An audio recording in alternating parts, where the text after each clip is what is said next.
Salut les collègues, et ben vous savez quoi?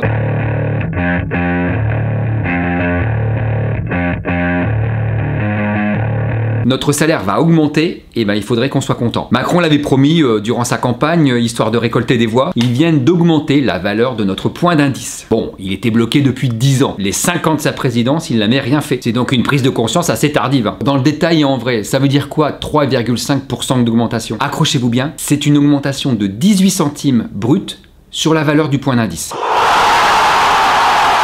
Alors par exemple, la collègue rédactrice qui est au 7e échelon, au 1er juillet, elle va voir son salaire augmenter de 53 € net. Une assistante sociale au 9e échelon ou une puéricultrice au 4e échelon, toutes les deux, elles vont voir leur salaire augmenter au 1er juillet de, attention, 68 € net. Le collègue agent de maîtrise au 10e échelon, 56 € net. Et le collègue ou la collègue qui sont contractuels, adjoint administratif ou adjoint technique, attention, augmentation de 48 € net. Bref, en moyenne, grosso modo, pour l'ensemble des collègues, c'est une cinquantaine, une soixantaine d'euros net par mois. C'est pas quand même pas grand chose, hein. On met quand même pas loin de 100 balles pour faire un plein d'essence maintenant. Et encore, c'est dans ma C1 diesel. Je vais pas bien loin avec ça. Parce que je sais pas s'ils sont courants là-haut, mais en fait, les prix augmentent, hein. Les prix augmentent. Il devient de plus en plus difficile de boucler les fins de mois. Près de la moitié des Français sont à découvert au moins une fois par an et l'augmentation des prix de l'énergie et de certains produits n'arrange rien. Les tarifs réglementés du gaz qui vont une nouvelle fois augmenter vendredi. Le prix des carburants atteint des records. Légumes, fruits. Dans ce marché, partout le même constat.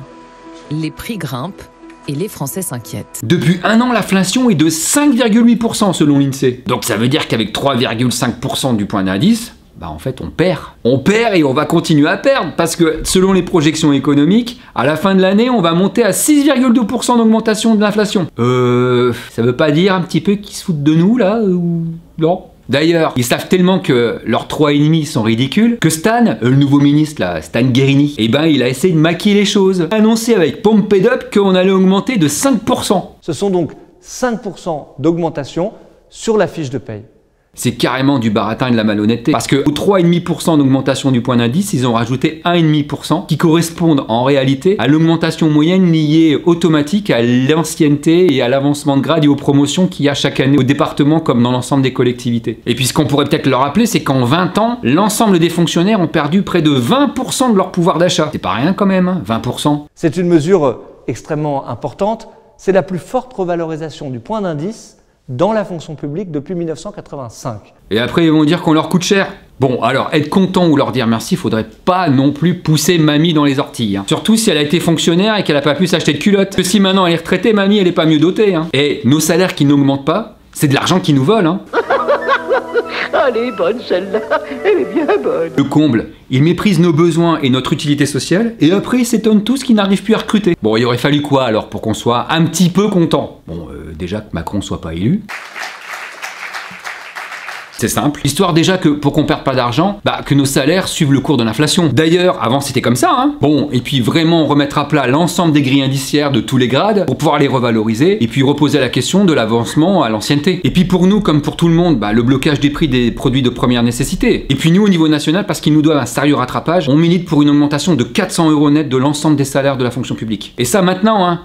Pas dans 5 ans. C'est possible, hein, si on prend l'argent là où il est. 57 milliards d'euros.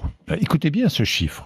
C'est le montant des dividendes versés par les entreprises du CAC 40 à leurs actionnaires record, Victor. Et vous savez quoi? Même ici au département, il y a de l'argent. Les recettes du département ont augmenté de 6,4%. C'est fini l'histoire de la mise sous tutelle du département par l'État. Aujourd'hui, il y a de l'argent. Et il n'y a pas d'actionnaires à payer. Donc finalement, on peut financer les missions, redonner de l'argent là où il y a besoin, et puis augmenter les salaires des fonctionnaires et des agents du département. D'ailleurs, pour l'ensemble des travailleurs sociaux, médico-sociaux, ils pourraient déjà verser le Ségur. On a fait des propositions concrètes. Et on peut même l'étendre à l'ensemble des secrétaires médico-sociaux, des CSA. Et les salaires des ASFAM, on en parle. Une collègue assistante familiale qui accueille un enfant, elle est payée en dessous du SMIC. Faut que ça s'arrête. Nous, on l'a dit, redit.